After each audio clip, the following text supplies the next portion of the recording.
मेरा नाम रवि है। अपनी बड़ी कार लेकर मैं फैक्ट्री से वापस घर आया ही था कि मेरी माँ ने कहा कि जल्दी से तैयार हो जाओ, हमें लड़की देखने जाना है। साथ मेरी भाभी भी थी। वो बोली, देवर जी यह लड़की तो काफ़ी अच्छी है, आपको देखते ही पसंद आ जाएगी। मैंने कहा, आप लोग थक नहीं गए क्या? 10 साल हो गए हैं मेरे लिए लड़की ढूंढते ढूंढते, और अब मैं 37 साल का हो गया हूँ। फिर भी आप लोगों ने अपनी तलाश जारी रखी है। यह कहकर मैं हंसने लगा। मेरी भाभी ने कहा, यह लड़की तो बिल्कुल पटाखा है, पटाखा, तुम्हें देखते ही पसंद आ जाएगी। मेरी माँ भाभी की तरफ देखने लगी और अंदर चली गई। हमारे घर पर पापा मम्मी और भैया भाभी भी हैं। भैया की शादी को 10 साल हो गए हैं और उनका 8 साल का एक बेटा भी है। शादी के बाद से भाभी अपने लिए देवरानी ढूंढने लगी थी, पर मुझे कोई लड़की पसंद नहीं आई। कोई मोटी तो कोई काली, तो किसी के चेहरे में ग्लैमर नहीं। मेरे दिमाग में एक ऐसा चेहरा बैठा हुआ था कि वैसी लड़की शायद बनी ही नहीं थी। हमारे कपड़े की बहुत बड़ी फैक्ट्री है, जिसे मैं, पापा और भैया मिलकर संभालते हैं, और हमारे पास पैसों की कोई कमी नहीं है। एक से एक घराने से मेरे लिए रिश्ता आता रहता है, पर मैं सभी रिश्तों को ठुकरा दिया करता हूँ। और आज फिर से लड़की देखने जाना है तो मैं अपनी एक महंगी सूट निकाल कर पहन लिया। पूरी उम्मीद थी कि मुझे लड़की पसंद नहीं आएगी। मैं अपनी माँ और भाभी के साथ उस लड़की के घर गया। माँ ने जाते हुए कहा, इसके पिता के कपड़े की बड़ी दुकान है। मैंने सोचा मेरी जितनी रईस तो नहीं होगी। मुझे एक पॉइंट तो मिल गया था लड़की को रिजेक्ट करने का और उसे नीचा दिखाने का। लड़की के घर गया तो लड़की की मम्मी पापा और चाचा चाची हमारी खातिर करने लगे। खाने के लिए तरह तरह के पकवान बना रखे थे।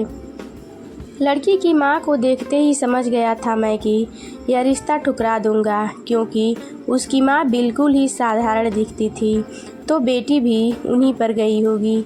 हम लोग आपस में बातें कर रहे थे कि तभी वह लड़की हमारे लिए चाय लेकर आई। जब मैंने उसकी तरफ देखा तो ऐसा लगा मानो वक्त थम सा गया हो।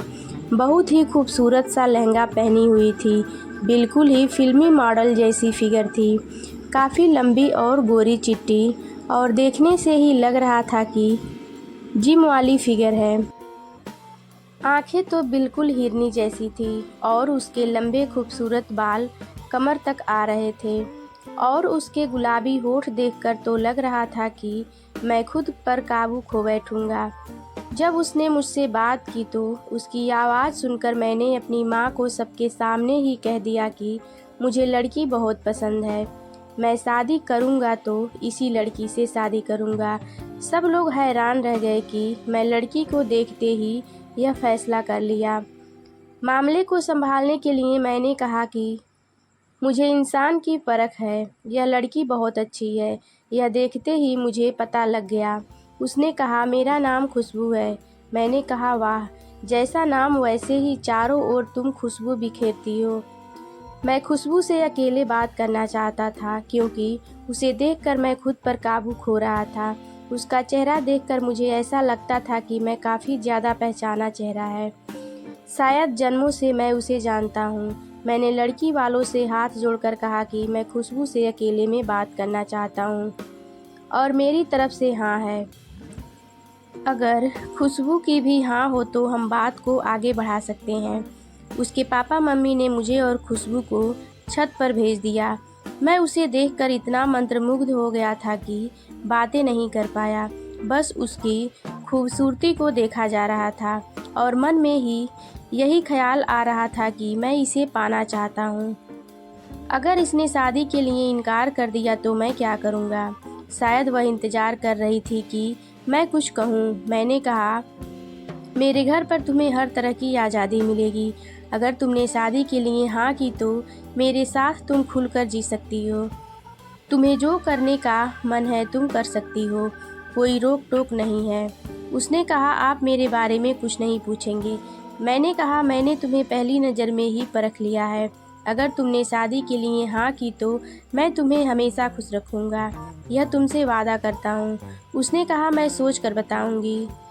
उसका यह जवाब मुझे परेशान कर रहा था क्योंकि हमारे पास दौलत की कमी नहीं है और मैं काफ़ी हैंडसम और स्मार्ट लड़का हूँ।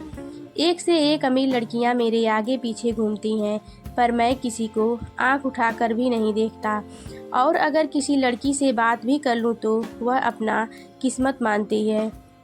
पार्टी में हमेशा लड़कियां मुझे घेरी रहती हैं और मुझसे डांस करने के लिए मरी जाती हैं। हर एक औरत तक मुझे पाना चाहती है और मैं खुशबू से शादी करना चाहता हूँ तो वह कह रही है कि मैं सोच कर बताऊँगी। पर मैं क्या कहता। मैंने कहा, ठीक है, तुम्हें जैसा ठीक लगे बता देना। जब हम घर वापस आने लगे तो मेरी भाभी ने कहा, क्या बात है, पहली नज़र में ही आपने उसे हाँ कर दिया। 10 साल से तो हम आपको लड़की दिखा रहे हैं और आपकी ना सुनते सुनते हम परेशान हो गए हैं। आज खुशबू को देखते ही ऐसा दीवानापन। मैंने कुछ नहीं कहा, बस मन ही मन मुस्कुरा रहा था। मैंने अपनी भाभी से उन लोगों का कॉन्टैक्ट नंबर ले लिया था और सुबह मैं खुशबू के पापा को फ़ोन किया और उनसे उनका जवाब मांगा। मोहनलाल जी कहे कि मैं अपनी बेटी से पूछकर ही बता सकता हूँ। खुशबू ने अभी तक जवाब नहीं दिया क्योंकि वह मात्र 19 साल की है और आप दोनों की उम्र में बहुत फ़र्क है और अभी वह अपनी ग्रेजुएशन कर रही है। मैंने कहा, मैंने तो खुशबू से कह दिया है, वो जो चाहे कर सकती है। पढ़ाई नौकरी हमारी तरफ से उसे कोई रोक टोक नहीं होगा और हाँ, हम दहेज नहीं लेंगे। बस एक जोड़ी कपड़े में अपनी बेटी को विदा कर दीजिएगा। 2-3 दिनों के बाद खुशबू के पिता का फ़ोन आया। उन्होंने कहा, खुशबू आपसे मिलना चाहती है। मैं उसे उसके घर से ही पिक करके एक बहुत ही बड़े से रेस्टोरेंट में लेकर गया और उससे पूछा कि बताओ क्या खाना चाहती हो। वह बिल्कुल चुपचाप बैठी थी। मैं उसकी तरफ देखने लगा था। थोड़ी देर बाद उसने कहा कि मुझे यह रेस्टोरेंट पसंद नहीं है। यह बात सुनकर तो मैं उसकी तरफ देखता ही रह गया। यह रेस्टोरेंट इस शहर का सबसे बड़ा रेस्टोरेंट था और उसमें खाना खाने का लोगों का सपना रहता है। उसने कहा, मैं इससे भी अच्छी जगह जानती हूँ। मैंने कहा, ठीक है, चलो। मुझे समझ नहीं आ रहा था इससे कौन सा बड़ा रेस्टोरेंट है इस शहर में, पर पहली डेट में मैं खुशबू की बात मानना चाहता था।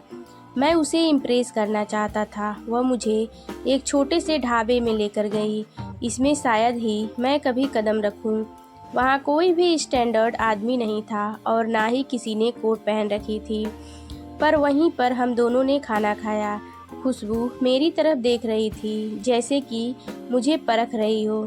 शायद वह यह जानना चाहती थी कि मैं उसकी लाइफ स्टाइल में जी सकूंगा या नहीं। शायद उसे दिखावे का शौक़ नहीं था, पर मैं खुशबू के लिए कुछ भी कर सकता हूँ। इस दौरान उसने मुझे अपने बारे में काफ़ी कुछ बताया। जब वेटर बिल लेकर आया तो मैंने अपना क्रेडिट कार्ड दिया, पर वह कैश मांगने लगा, जो कि मेरे पास नहीं था। मेरी हालत बहुत ही ख़राब हो गई थी क्योंकि खाने के पैसे मेरे पास नहीं थे। खुशबू ने मेरी हालत समझकर अपने पर्स से पैसा निकालकर बिल चुका दिया। मैंने खुशबू से कहा, सॉरी, मैं कैश नहीं रखता क्योंकि मैं जहाँ भी जाता हूँ कार्ड से ही पेमेंट हो जाता है। मैं तुम्हें यह पैसा चुका दूँगा। पर मेरी हालत देखकर वह मन ही मन मुस्कुरा रही थी और मज़े ले रही थी। मुझे तो इतना गुस्सा आ रहा था कि मन कर रहा था कि उसे अभी अपना बना लूं, पर बहुत ही मुश्किल से मैंने अपने आप को कंट्रोल किया और उसे घर पर ड्रॉप करके मैं अपने घर आ गया। 2 दिनों के अंदर उसने अपना जवाब बता दिया और उसका जवाब सुनकर तो मानो मेरे सिर पर आसमान टूट पड़ा। मेरे पैरों तले से ज़मीन निकल गई। कोई लड़की ऐसा जवाब दे सकती है, मुझे समझ नहीं आ रहा था।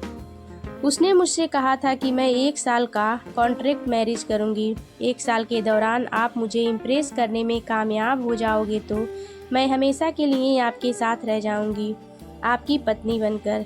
लेकिन अगर मैं आपकी लाइफ स्टाइल में एडजस्ट नहीं कर पाई या फिर आप मेरी लाइफ स्टाइल में एडजस्ट नहीं कर पाए तो मैं आपसे अलग हो जाऊंगी।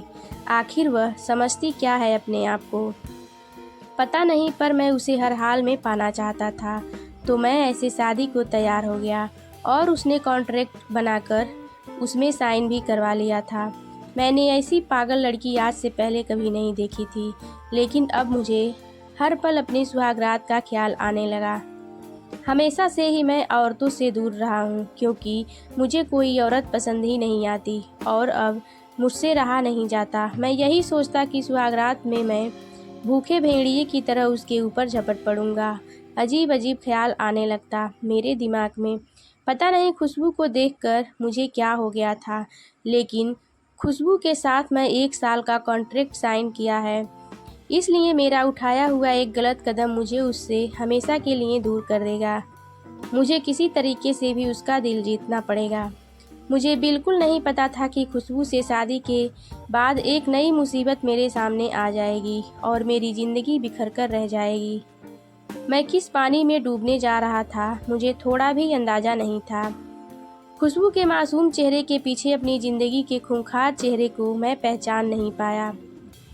ऐसा नहीं था कि मेरी कभी कोई गर्लफ्रेंड नहीं थी। जब मैं 17 साल का था तो मुझे अपने ही कॉलेज की एक लड़की पसंद आ गई थी। तब मैं इंटर में था।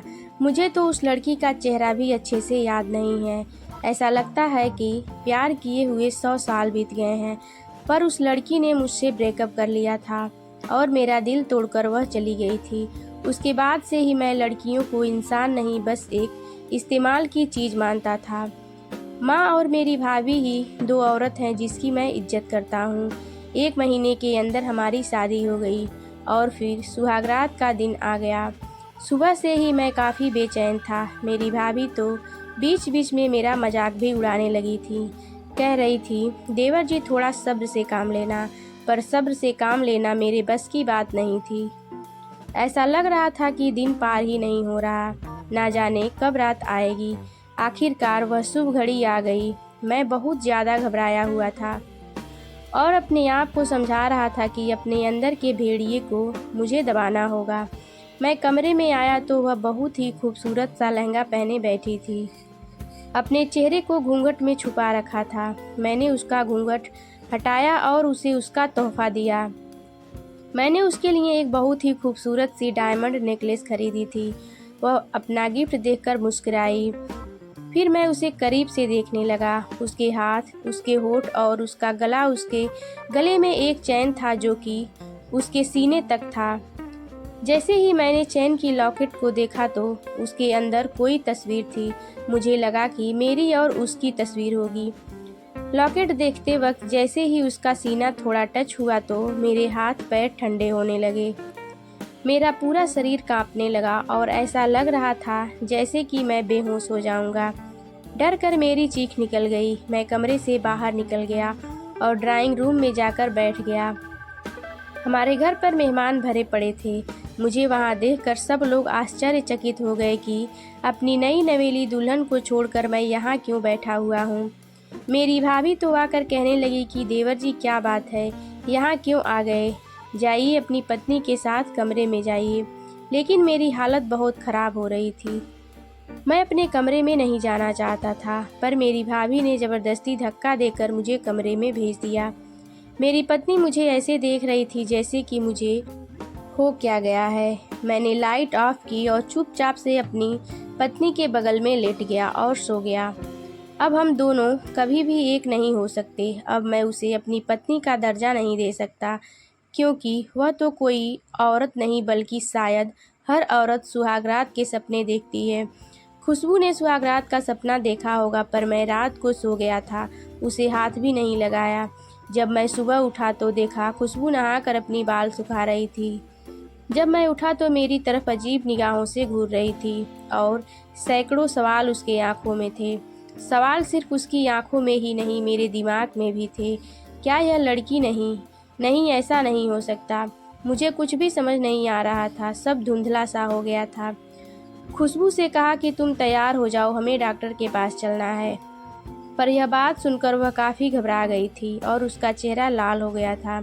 मैंने कहा, मेरे साथ रहना है तो तुम्हें डॉक्टर के पास चलना पड़ेगा और अपने टेस्ट करवाने पड़ेंगे। उसे तो मानो कुछ भी समझ नहीं आ रहा था, पर वह तैयार हो गई। मैं भी नहाकर रेडी हो गया और उसे लेकर डॉक्टर के पास जाने लगा। मैंने डॉक्टर को फ़ोन करके पहले ही अपॉइंटमेंट ले लिया था। क्लिनिक में जाने के बाद डॉक्टर मुझे मिले और थोड़ी देर बात किया। मैंने अपनी पत्नी को बाहर बैठा कर रखा था। फिर मैं अपनी पत्नी के साथ कुछ सैंपल लैब में जमा किए और 3 दिन में टेस्ट का रिजल्ट आना था। मुझे अपनी ज़िंदगी के मुश्किल 3 दिन बिताने थे, वह भी इस औरत के साथ जो कि मुझे समझ नहीं आ रहा था कि मैं क्या करूं। खुशबू का जो नशा ऊपर चढ़ा था वह काफ़ी हद तक निकल चुका था। अब उसकी खूबसूरती मुझे उसकी ओर नहीं खींच रही थी, बल्कि मैं और ज़्यादा टाइम फैक्ट्री में रहने लगा था ताकि मुझे उसकी शक्ल ना देखनी पड़े। जब रात को मैं उसके साथ सोने जाता तो वह मेरे करीब आने की कोशिश करती, पर मैं उसे अपने से दूर धकेल देता। मुझे पता है कि मेरी इस हरकत से उसे दुख पहुंचता, पर वह मुझसे जो मांग रही थी मैं उसे नहीं दे सकता था। मैंने कहा, टेस्ट के रिजल्ट तक इंतज़ार करो, सब सही रहा तो हम नए सिरे से ज़िंदगी शुरू करेंगे। मेरी बात सुनकर ही वह बेचारी घबरा जाती थी और सोचती रहती थी कि आखिर उसे ऐसी कौन सी बीमारी लग गई है कि मैं उसे छूना भी नहीं चाहता था। आखिर 3 दिन के बाद मैं लैब में गया और अपने रिपोर्ट्स कलेक्ट किया। खुशबू ने मुझे कॉल किया था, कहा था कि मेरे रिपोर्ट्स ठीक तो हैं ना। मैंने कहा मैं घर जाकर सबके सामने रिपोर्ट खोलूँगा। जब मैं घर आया तो देखा खुशबू बहुत परेशान होकर बैठी हुई थी। शायद उसने मेरी माँ और भाभी से भी सब कह दिया था। आज घर के सारे लोग इकट्ठे थे। मेरे पापा मेरे पास आकर कहे, बेटा तूने क्या टेस्ट करवाया है? खुशबू बहुत परेशान है। 2 बार तो वह बेहोश हो गई थी। बेचारी के हाथ पैर ठंडे हो रहे हैं। तुम दोनों के बीच में आखिर चल क्या रहा है? मैंने कहा, मेरे भी हाथ पैर ठंडे हो रहे हैं और 3 दिन से मेरी भी हालत बहुत ख़राब है और मैं अब तक रिपोर्ट नहीं देखी है। मेरे सारे घर वाले बहुत परेशान हो गए थे, पर जब मैं रिपोर्ट खोलकर देखा मेरे हाथ से वह पेपर्स गिर गए। मुझे चक्कर सा आने लगा और मैं सोफे पर बैठ गया। मेरे पापा ने नीचे से गिरे हुए रिपोर्ट्स उठा लिए। खुशबू भी काफ़ी डर गई थी। मेरे चेहरे से समझ में आ गया था कि रिपोर्ट में कुछ गलत लिखा हुआ है।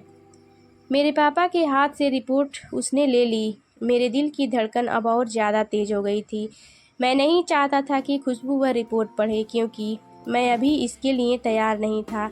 अगर खुशबू ने रिपोर्ट पढ़ लिया तो हमारी ज़िंदगी हमेशा के लिए बदल जाएगी, हमारा रिश्ता हमेशा के लिए बदल जाएगा। मैंने कहा, खुशबू, पर इससे आगे मैं कुछ भी नहीं कह पाया। आंखों से आंसू आ गए थे। मेरे घर वाले भी काफ़ी परेशान हो रहे थे। जब खुशबू ने वह रिपोर्ट पढ़ा तो ऐसा लगा कि मानो वह बेहोश हो जाएगी। तभी मेरे भैया ने रिपोर्ट अपने हाथ में ले ली और ज़ोर से पढ़ा, डीएनए टेस्ट रिपोर्ट। जब उस रिपोर्ट को पढ़ा वह बहुत ही चौंक गए और कहा, क्या खुशबू तुम्हारी बेटी है? यह कैसे संभव है? मैंने कहा, सुहागरात के दिन मैं खुशबू के गले पर एक लॉकेट देखा था।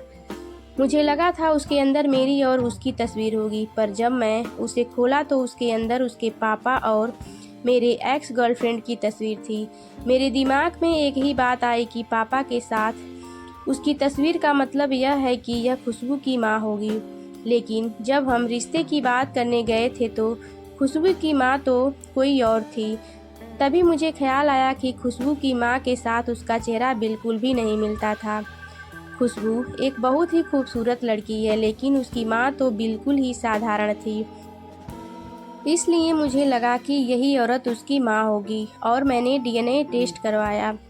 खुशबू रोने लगी, कही कि मेरे पापा के साथ मेरी माँ का डिवोर्स हो गया था तो उन्होंने दूसरी शादी कर ली थी। मुझे हमेशा यही लगता था कि मोहन लाल ही मेरे पापा हैं, क्योंकि उन लोगों ने कभी मुझे सच्चाई नहीं बताई थी। मुझे नहीं पता था कि जिस आदमी से मेरे पापा मेरी शादी करवा रहे हैं वही मेरे बायोलॉजिकल फादर निकलेंगे। मैंने उसकी माँ के बारे में पूछा, क्योंकि शादी में तो उसकी माँ आई ही नहीं थी। उसने कहा कि मेरी माँ कनाडा में रहती हैं और उस समय वह नहीं आ पाई थी। मैं खुशबू से उसकी माँ का नंबर ले लिया था और उसकी माँ से फ़ोन करके उसे फ़ौरन इंडिया बुला लिया था। कुछ दिनों में उसकी माँ इंडिया वापस आ गई थी। मेरी एक्स गर्लफ्रेंड को देखकर ही मैं अतीत में डूबने लगा था। वह भी मेरी ही उम्र की थी। मैंने कहा, तुमने मुझसे इतनी बड़ी बात क्यों छुपाई थी कि तुम प्रेग्नेंट हो? आज तुम्हारी वजह से देखो क्या हो गया। मैं अपनी ही बेटी से शादी कर ली। मैंने रीना से कहा कि तुम मुझसे शादी कर लो। हमारी एक बेटी है जिसे तुमने इतने सालों से मुझसे दूर रखा, और मेरी बेटी अब इतनी बड़ी हो गई है और मैं उसे बड़ा होते हुए देख भी नहीं पाया। रीना ने कहा कि जब उसे पता चला कि वह प्रेग्नेंट है तो वह काफ़ी डर गई थी और वह बच्चे का अबॉर्शन करवाना चाहती थी। अबॉर्शन के लिए बहुत देर हो गई थी, तभी उसके माता पिता ने ज़बरदस्ती उसकी शादी मोहन लाल से कर दी थी, जो कि उसके दूर के सगे थे। उन लोगों ने ऐसा सिर्फ बदनामी से बचने के लिए किया था, और बच्ची होने के कुछ महीने बाद हम दोनों ने डिवोर्स ले लिया था और मोहन लाल ने अपनी गर्लफ्रेंड से शादी कर ली थी। उन्होंने खुशबू की जिम्मेदारी ले ली थी ताकि मैं नए सिरे से अपनी ज़िंदगी शुरू कर सकूं। पर मुझे दोबारा कभी कोई पसंद नहीं आया, जिस वजह से मैंने कभी शादी नहीं की। तुम बहुत अमीर लड़के थे, तुम कभी भी किसी लड़की के साथ सीरियस नहीं रहते थे। मुझे यकीन था कि अगर मैं तुम्हें सच्चाई बताती तो तुम मुझे कभी नहीं अपनाते। हाँ, मैं बहुत ही बिगड़ा हुआ लड़का ज़रूर था।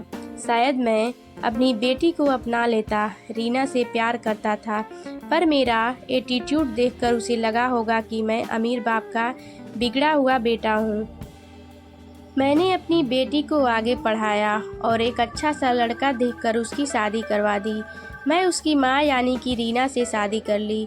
मुझे नहीं पता था कि किस्मत मेरे साथ ऐसा खेल खेलेगी कि अपनी बेटी तक पहुँचने के लिए मुझे उससे शादी करनी पड़ेगी। मैं खुशबू से शादी नहीं करता तो मुझे कभी भी पता नहीं चलता कि इस दुनिया में मेरी एक बेटी भी है, और सही वक्त में सच्चाई सामने ना आती तो शायद मैं जीते जी मर जाता। इसलिए हमारी ज़िंदगी पटरी में आने में समय लग गया था, पर धीरे धीरे वक्त के साथ सब ठीक हो गया।